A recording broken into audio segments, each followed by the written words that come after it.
अपना उत्तराखंड में आप सभी का बहुत स्वागत है। मैं हूं आपके साथ में अमनदीप। खबरों की शुरुआत करते हैं। पौड़ी से बड़ी खबर आ रही है, जहां पर सड़क हादसा हुआ जिसमें 6 लोगों की मौत हो गई, जबकि 22 यात्री घायल बताए जा रहे हैं। सत्याखाल सड़क पर गहरी खाई में ये बस गिरी थी। बस पौड़ी से देहल चोरी जा रही थी और इसी दौरान बेकाबू बस गहरी खाई में जा गिरी और 6 यात्रियों की हादसे में जान चली गई है। 22 यात्री घायल हुए हैं। गंभीर घायल 10 मरीजों को श्रीनगर 20 अस्पताल रेफर किया गया, जबकि अन्य मरीजों को उपचार जिला अस्पताल में कराया जा रहा है। के लोग पैसेंजर्स में रहे हैं, जिसमें से 5 लोग की डेथ हो चुकी है। 7 यहाँ हमारे हॉस्पिटल पे हैं पौड़ी में और 10 के करीब हम लोगों ने रेफर किया है। अभी परिस्थितियों का ध्यान दिया जा रहा है, देख रहे हैं कि क्या स्थिति है और हम लोग जो मौके पे गाड़ी है उसका भी हम परीक्षण कर रहे हैं, क्योंकि हो सकता है गाड़ी के नीचे भी कोई हो। पौड़ी बस हादसे पर सीएम पुष्कर सिंह धामी ने गहरा दुख व्यक्त किया। सीएम धामी ने घायलों की हर संभव मदद के आदेश दिए हैं और सीएम धामी ने एक्स पर पोस्ट किया। सीएम ने लिखा कि पौड़ी हादसे का दुखद समाचार मिला है। सीएम ने हादसे पर दुख जताते हुए बाबा केदार से घायलों को ठीक करने की कामना की है।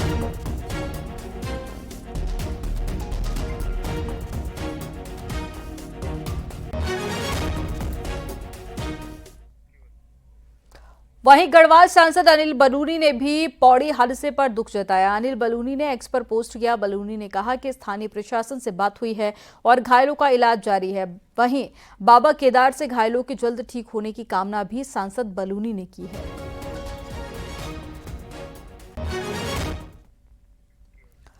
नैनीताल में सड़क हादसा हो गया। जोलीकोट बल्दिया खान के पास में पर्यटकों से भरी कार गहरी खाई में जा गिरी। इस हादसे में एक पर्यटक की मौत हो गई, जबकि 3 लोग घायल हैं। सूचना के बाद में मौके पर पहुंची पुलिस और स्थानीय लोगों ने रेस्क्यू किया और घायलों को अस्पताल भेजा गया। बताया जा रहा है कि ये सभी पर्यटक बरेली से नैनीताल आए थे और बल्दिया खान के पास में हादसे का शिकार हो गए।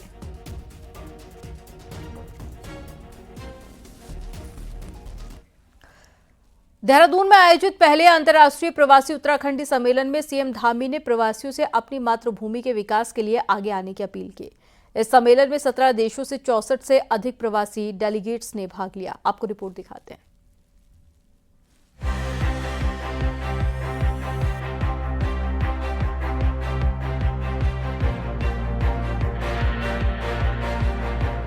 नवंबर 2024 में प्रवासी उत्तराखंडी सम्मेलन आयोजित करने के बाद रविवार को मुख्यमंत्री पुष्कर सिंह धामी ने पहले अंतर्राष्ट्रीय प्रवासी उत्तराखंडी सम्मेलन का उद्घाटन किया।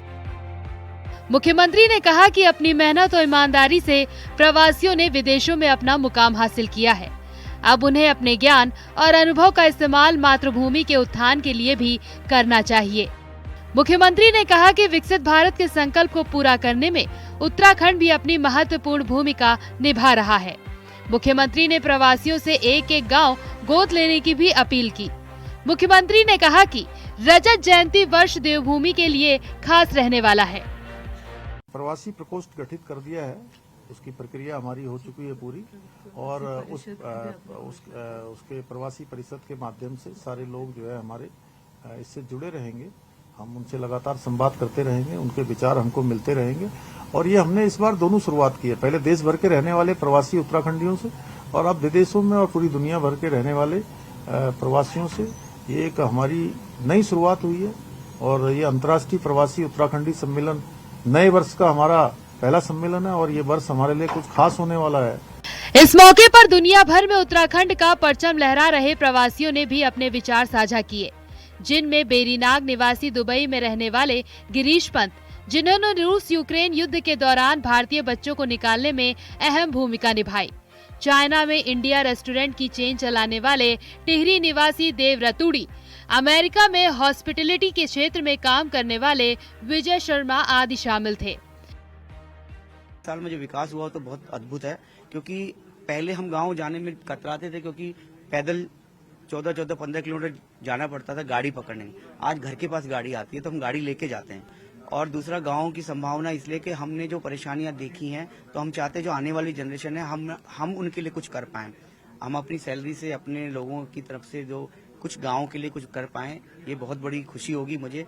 हॉस्पिटैलिटी ऐसा है, ये देवभूमि है और हमारे यहाँ जो है ना एक प्रिस्टीन ब्यूटी है, जो कि जिसे कि अनटच्ड ब्यूटी कहा जाता है।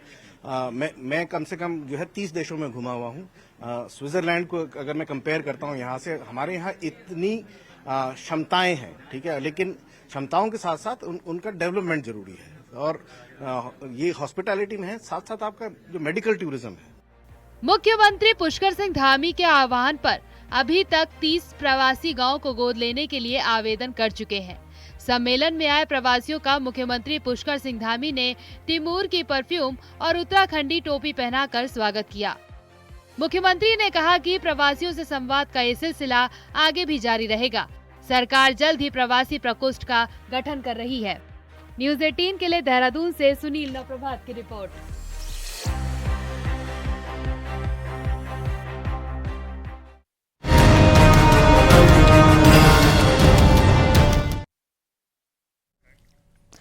पहाड़ों में एक बार फिर से मौसम बदल गया है। मौसम बदलने के साथ ही ऊंचाई वाले इलाकों में बर्फबारी हुई है। बद्रीनाथ धाम, हेमकुंड साहिब और फूलों की घाटी में एक बार फिर से बर्फबारी जारी है। वहीं विश्व प्रसिद्ध पर्यटक स्थल औली में भी स्नोफॉल होने से पर्यटक खुश हैं। वहीं बर्फबारी होने के बाद में एक बार फिर से स्थानीय कारोबारी खुश दिखाई दिए। औली में बर्फबारी के बाद में स्कीइंग करने वाले लोग भी पहुंचने लगे हैं। देखिए, इस बार जो बर्फबारी हुई है, शानदार बर्फबारी हुई है। ये इस सीजन, मतलब इस नए साल की पहली बर्फबारी है। और आप देख रहे होंगे कि लगातार टूरिस्ट, इतना ज़्यादा टूरिस्ट अभी औली में आ रहा है कि अपना एंजॉय कर रहे हैं, स्कीइंग वगैरह सब कर रहे हैं। और ये अभी कल रात को ही यहाँ पे बर्फबारी हुई है और आज संभावना और है बर्फबारी होने की। बहुत मज़ा आ रहा था देख के। हमारा तो आगे जाने का मन था, पर बर्फ़ इस लेवल की थी कि हमारे को यहीं पे रुकना पड़ा। पर यहाँ पे इतना मज़ा आ रहा था। अब जाके ऊपर जाकर माहौल देखना है। ऊपर और बर्फ़ सुना है कि और बर्फ़ पड़ रही है। वहीं उत्तरकाशी में ऊपरी क्षेत्र में बर्फबारी देखने को मिल रही है। गंगोत्री में लगातार बर्फबारी हो रही है, तो वहीं बागेश्वर में भी जमकर बर्फबारी हुई। कपकोट के बदियाकोट, सौराग, वाछम और छाती में भी बर्फ गिरी है। इसके साथ ही पिंडर घाटी के गांव में भी जमकर बर्फबारी हुई है। इसके साथ ही अल्मोड़ा के ऊंचाई वाले क्षेत्रों में भी हल्की बर्फबारी हुई है और कसार देवी में हल्की बर्फबारी होने से ठंड में इजाफा जरूर हुआ है। बर्फबारी के बाद में तापमान में गिरावट से ठंड आ गई है।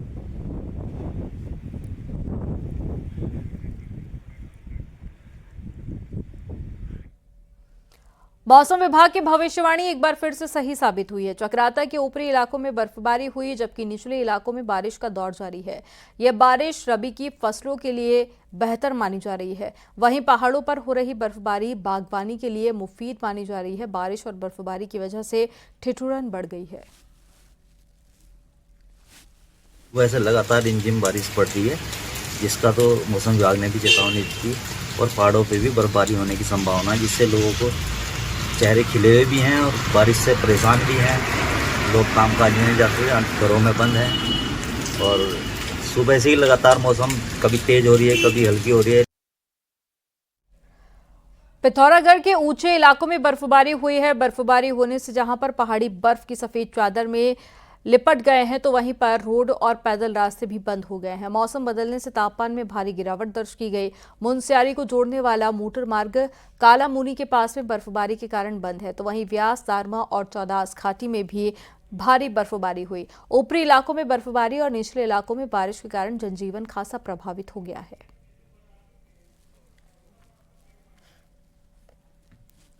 बर्फबारी हो रही है अभी, खासकर कालामुनी और बेटुली धार और इको पार्क के आसपास। तो मेरा जितने पर्यटक जो मुनस्यारी की तरफ जो आना चाह रहे हैं, उनसे एक निवेदन है कि आप लोग कालामुनी वाला रूट और थल वाला रूट जो है उसको अवॉइड करें। उत्तरकाशी के ऊंचाई वाले क्षेत्रों में लगातार बर्फबारी देखने को मिल रही है। हर्षल घाटी के 7 ताल ट्रैक की बेहद खूबसूरत तस्वीर सामने आई है, जहां पर बर्फबारी के बीच में ताल में बर्फ जमी हुई है। पर्यटक यहां इस खूबसूरत नजारे को देखने के लिए पहुंच रहे हैं।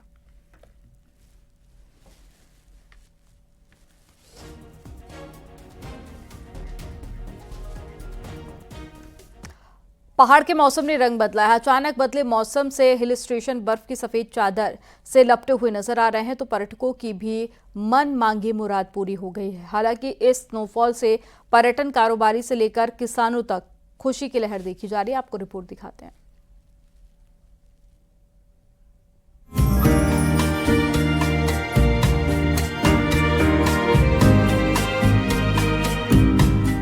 आसमान से चांदी जैसी बर्फ क्या गिरी, नैनीताल के ऊंचाई वाले इलाकों ने सफेद चादर ओढ़ ली। पेड़ बर्फ से लदगद ऐसे दिखे मानो बर्फ के फल इन पेड़ों में लद गए हों। नैनीताल के रामगढ़ मुक्तेश्वर के साथ नैनीताल के ये नजारे पहाड़ आए पर्यटकों को भी रोमांच का एहसास दे गए। स्नोफॉल देखते ही इन इलाकों में पर्यटक पहुंचे तो खूब मस्ती भी टूरिस्ट ने की। हालांकि अब अचानक बदले मौसम में मिली मनमांगी मुराद पर पर्यटकों को खुश तो होना ही था। हम लोग तो बस ट्रैकिंग करने आए थे। हमने सोचा था सुबह उठ के एक ट्रैक करके आएंगे और सुबह उठे तो बर्फ मिली तो हमें बड़ा अच्छा लगा। हम लोग बड़ा एंजॉय कर रहे हैं फिलहाल यहाँ पे। यहाँ आके सुकून मिला, बर्फ मिली और बहुत सारा एंजॉयमेंट हमने किया और अनएक्सपेक्टेड किया। हम तो यहाँ पर आए थे घूमने, ट्रैक कर रहे, पर अगले दिन जब हम सुबह उठे तो हमें पता लगा यहाँ बर्फ हो रही है। स्नोफॉल के नज़ारे पर्यटकों के लिए बेहतर रहे तो इस दौरान दिक्कतें भी खासी हुई है। गाड़ियाँ बर्फबारी वाले इलाकों में रेंगती रही। वहीं प्रशासन ने सड़कों से बर्फ हटाने के लिए तत्काल जेसीबी मशीनों को लगाया। ये बर्फबारी पहाड़ों के पर्यटन के लिए भी बेहतर मानी जा रही है, तो किसानों को भी इस स्नोफॉल से फल बागानों और खेती में बेहतर फसल की उम्मीद जग गई है। पहाड़ का मौसम एक बार फिर बदला है और इस तरह से जो स्नोफॉल है वो नैनीताल के इर्द गिर्द हुआ है। मुक्तेश्वर, रामगढ़, नैनीताल समेत कई इलाकों में स्नोफॉल हुआ है। ये देख सकते हैं कि जो स्नोफॉल के नज़ारे हैं वो इस तरह से लगातार जो पेड़ों पर हैं वो बर्फ लदगत है। टूरिस्ट लगातार स्नोफॉल वाले इलाकों में आ रहा है और इन नज़ारों का एंजॉय कर रहा है। आने वाले 2-3 दिनों तक ये जो स्नोफॉल हुआ है वो पर्यटन कारोबार को भी बूम देगा। वीरेंद्र बिष्ट, न्यूज़ 18 नैनीताल। और देहरादून में यूपीसीएल अंडरग्राउंड कैबलिंग का काम कर रहा है। वहीं इस दौरान शहर की सड़कों की खुदाई भी जारी है, लेकिन इस खुदाई में सुरक्षा मानकों की अनदेखी और गड्ढों को बेतरतीब तरीके से छोड़ देने पर पीडब्ल्यूडी ने नाराजगी जाहिर की। इसके बाद में पीडब्ल्यूडी ने पुलिस को शिकायत पत्र दिया, जिस पर कार्रवाई करते हुए पुलिस ने थाना राजपुर, कोतवाली, पटेल नगर और नेहरू कॉलोनी में यूपीसीएल के अधिकारियों और ठेकेदारों के खिलाफ मुकदमा दर्ज किया। उत्तराखंड पावर कॉर्पोरेशन लिमिटेड के अधिकारियों और ठेकेदारों के खिलाफ देहरादून में जमकर कार्रवाई देखने को मिली है। ये कार्रवाई जिस कारण हुई है आप देख सकते हैं, ठीक मेरे पीछे यहाँ पे गड्ढे खुदे हैं और ऐसे ही गड्ढे देहरादून में कई जगह खुदे हैं, जिसके चलते पीडब्ल्यूडी के अधिकारियों की शिकायत पर 3 जगह यानी कि थाना नेहरू कॉलोनी, कोतवाली, पटेल नगर और राजपुर में मुकदमा दर्ज हुआ है। बताया जा रहा है कि जो यूपीसीएल जिस तरीके से यहाँ पे काम कर रहा था उसमें सुरक्षा मानकों का भी कहीं पे ध्यान नहीं रखा गया, जिसके चलते ये मुकदमे दर्ज हुए हैं। क्योंकि यूपीसीएल पर देहरादून में अंडरग्राउंड केबलिंग का काम कर रहा है, लेकिन इनके इस काम के चलते कई प्रकार की दिक्कतें यहाँ पे अब सामने देखने को मिल रही है, जिसके कारण देहरादून में अलग अलग थानों में ये मुकदमे दर्ज हुए हैं। कैमरा सहयोगी दीपक उपाध्याय के साथ मैं सत्येंद्र वर्तवाल, न्यूज़ 18 देहरादून। मुख्यमंत्री पुष्कर सिंह धामी ने एक बार फिर से कहा है कि राज्य में इसी महीने यूसीसी लागू होगा, जिसकी पूरी तैयारी कर ली गई है।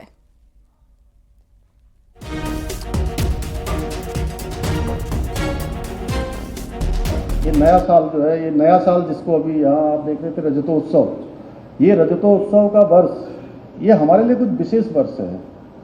इस साल जहाँ अभी समान नागरिक संहिता यूसीसी जो भारत की आज़ादी के बाद से लगातार देश का संकल्प रहा है, लगातार देश की प्रतीक्षा रही है, वो विधेयक हमने बना दिया। राष्ट्रपति महोदय ने भी हमको मंजूरी दे दी, हमारा एक्ट भी बन गया, हमारी सारी तैयारी बिल्कुल अंतिम चरण में पहुंच गई है और इसी माह हम उसको लागू करने वाला है। एक तो ये हमारे लिए बड़ी उपलब्धि होगी।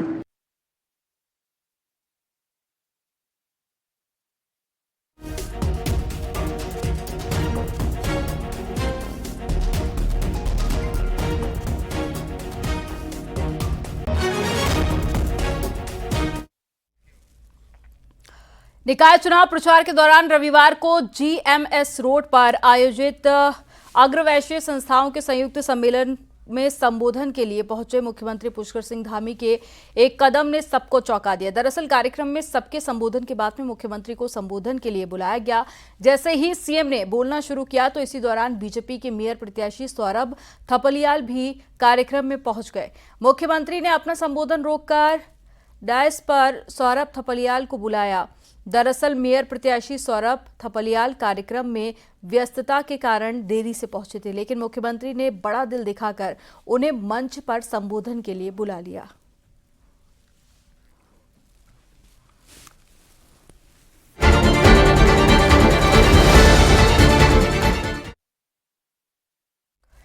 अल्मोड़ा में कांग्रेस के प्रदेश अध्यक्ष करण माहरा ने 2 जनसभा की, जिसमें विकास के लिए कांग्रेस को वोट देने की अपील की। कांग्रेस प्रदेश अध्यक्ष ने महिला अपराध और महंगाई पर बीजेपी सरकार पर जमकर हमला किया और कहा कि बीजेपी सरकार में महिलाएं सुरक्षित नहीं है। करण माहरा ने दावा किया है कि अल्मोड़ा समेत कई निगम पालिका और पंचायतों में कांग्रेस को जीत मिलेगी। नौजवान महिलाएं सब इसमें भागीदारी कर रही हैं और सबके बहुत सारे ज्वलंत मुद्दे हैं जिनको लेकर वो आ रहे हैं, और मुझे जो आज माहौल दिखा है उससे साफ जाहिर हो रहा है कि कांग्रेस इस इलेक्शन को बहुत भारी बहुमत से जीतने जा रही है। शहर के सटीक समीकरण में आज बात होगी नगर निगम अल्मोड़ा की। तो यहां पर बीजेपी कांग्रेस के साथ ही निर्दलीय उम्मीदवार चुनावी अखाड़े में है और यहां जनता की जरूरतें क्या हैं, शहर के मुद्दे क्या हैं, एक रिपोर्ट में आपको दिखाते हैं।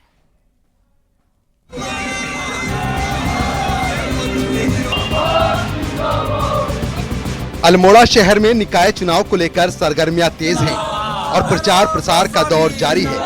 नगर पालिका से अल्मोड़ा पहली बार नगर निगम बना है। करीब 40,000 की आबादी वाले अल्मोड़ा नगर निगम की मेयर सीट ओबीसी के लिए रिजर्व है। पहले मेयर के लिए करीब 26,000 मतदाता वोट करेंगे, जिनमें महिलाओं की तुलना में पुरुष मतदाता ज्यादा हैं, जो 23 जनवरी को मतदान करेंगे।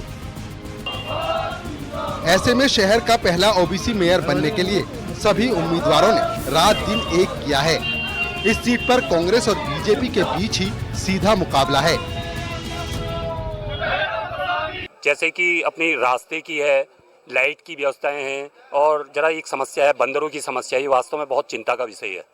इस पे बहुत गहराई से और पूरे जो हमारे सीनियर सिटीजन हैं, यहाँ के अच्छे बुद्धिजीवी लोग हैं, आम जनमानस है, इन सबों की एक कमेटी बना करके राय ली जाएगी। और मुझे विश्वास है क्योंकि सबों को साथ लेकर के व्यक्ति चलता है, तभी आदमी को विजय प्राप्त होती है। मैं जनता के बीच अपने समर्थकों के संग जब प्रचार में जा रहा हूँ तो उन लोगों का उत्साह देखकर मुझे निश्चित रूप से लगता है कि हम एक बड़ी जीत की तरफ अग्रसर हैं, और जो ये मेयर की चुनाव में हम बहुत अच्छी एक जीत हासिल करेंगे और जनता के लिए लगातार हर संभव प्रयास करेंगे कि यहाँ पर कुछ जैसे कि नगर निगम के सौंदर्यीकरण के लिए और चहुमुखी विकास के लिए प्रयासरत रहेंगे, और हमारे जो पर्यावरण मित्र हैं उनके लिए हमेशा संघर्ष किया जाएगा।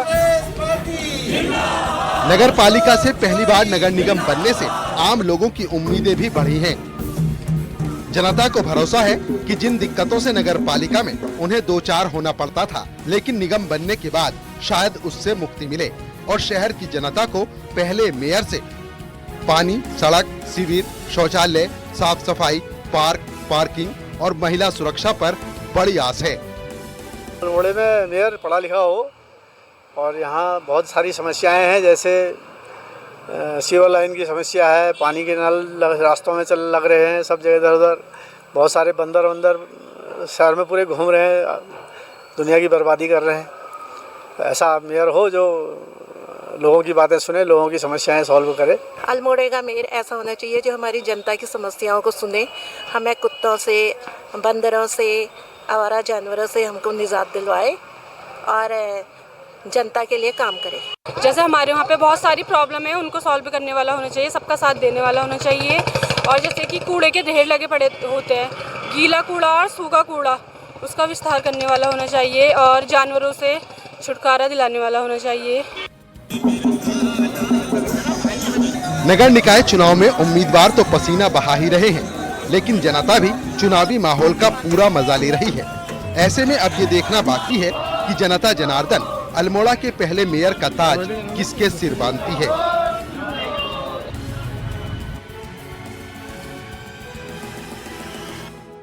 पहली बार अल्मोड़ा मेयर सीट बनी है जिसमें भाजपा और कांग्रेस का सीधे आमने सामने मुकाबला है।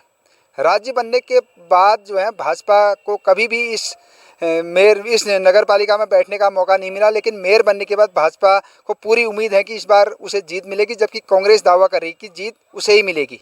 किशन जोशी, न्यूज़ 18 अल्मोड़ा। निकाय चुनाव भले ही तेजी पकड़ रहा हो, लेकिन उम्मीदवारों में एक डर बना हुआ है। हाईकोर्ट ने आरक्षण के मामले में निर्णय क्या दिया, उससे उम्मीदवारों में भय है कि कहीं चुनाव के बाद में सब कुछ खत्म ना हो जाए। दरअसल हाईकोर्ट ने चुनाव की अनुमति तो दी, लेकिन चुनाव परिणाम अपने अंतिम निर्णय के अधीन रख दिए हैं। अब अगर चुनावी रिजल्ट के बाद में चुनाव के आरक्षण को उत्तराखंड हाईकोर्ट गलत मान लेता है तो चुनाव भी निरस्त हो सकता है। हालांकि उम्मीदवार जोर शोर से प्रचार और पैसा खर्च कर रहे हैं, लेकिन मार्च में होने वाली सुनवाई से अभी से डर बना हुआ है। ओवरऑल इम्पैक्ट तो यही होगा कि अगर इलेक्शन का बेसिस रिजर्वेशन कल को गलत पाया जाता है तो बहुत संभावना है कि उस इलेक्शन का बेसिस अगर गलत डिक्लेयर किया जाता है तो इलेक्शन को भी इलीगल होल्ड किया जा सकता है। तो जो जीते हुए प्रत्याशी हैं उनका जी, इसीलिए कोर्ट ने आज ही ये राइडर अपने इंटरिम ऑर्डर में क्लियर किया है कि वो उनके पक्ष में कोई विशेष इक्विटी यानी कि कोई विशेष अधिकार उत्पन्न हुआ ना समझा जाए। कुछ दिनों पहले उधम सिंह नगर के रुद्रपुर नगर निगम में बतौर निर्दलीय उम्मीदवार अपना और अपने भाई का नाम वापस लेने के बाद में पूर्व विधायक राजकुमार ठुकराल पशुपेश में है। ठुकराल ने देहरादून में बीजेपी कैंडिडेट के पक्ष में बैठने का ऐलान किया और बाद में उनकी मुलाकात मुख्यमंत्री पुष्कर सिंह धामी से हुई। लेकिन कभी बीजेपी का हिस्सा रहे पूर्व विधायक ठुकराल को पार्टी की लोकल यूनिट ने यह कहकर पल्ला झाड़ लिया कि पूर्व विधायक अभी बीजेपी का विधिवत हिस्सा नहीं है। राजनीतिक दुविधा में पड़े ठुकराल ने रविवार को सोशल मीडिया में अपने समर्थकों से पूछा कि उनका क्या करना चाहिए। कमेंट बॉक्स में उनके सैकड़ों समर्थकों ने ठुकराल को कांग्रेस प्रत्याशी के फेवर में कैंपेन करने की सलाह दी, तो कुछ ने बीजेपी नेताओं से स्टैंड साफ करने के लिए कहा। फायरब्रांड नेता की इमेज रखने वाले राजकुमार ठुकराल का टिकट बीजेपी ने विधानसभा चुनाव में काट दिया था। इधर स्थानीय निकाय चुनाव में ठुकराल ने पहले कांग्रेस का दामन थामने की कोशिश की, लेकिन वहां पर विरोध के चलते वो बीजेपी के करीब आए, लेकिन यहां भी बात नहीं बनती दिख रही।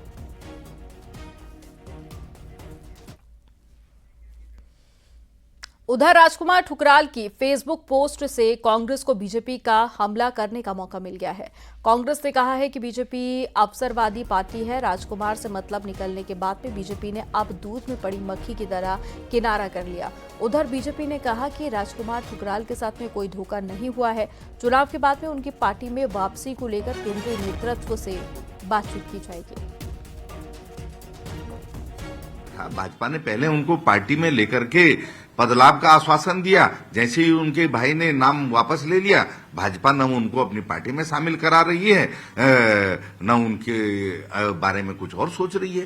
तो ये भाजपा का चाल चरित्र और चेहरा है। के बाद राजकुमार ठुकराल जी ने भी अपील की है, सार्वजनिक तौर पर भी अपील की है और हमारे प्रत्याशी के साथ भी उन्होंने भ्रमण किया है और मुझे लगता है राजकुमार ठुकराल जी इसी लाइन पर चलेंगे।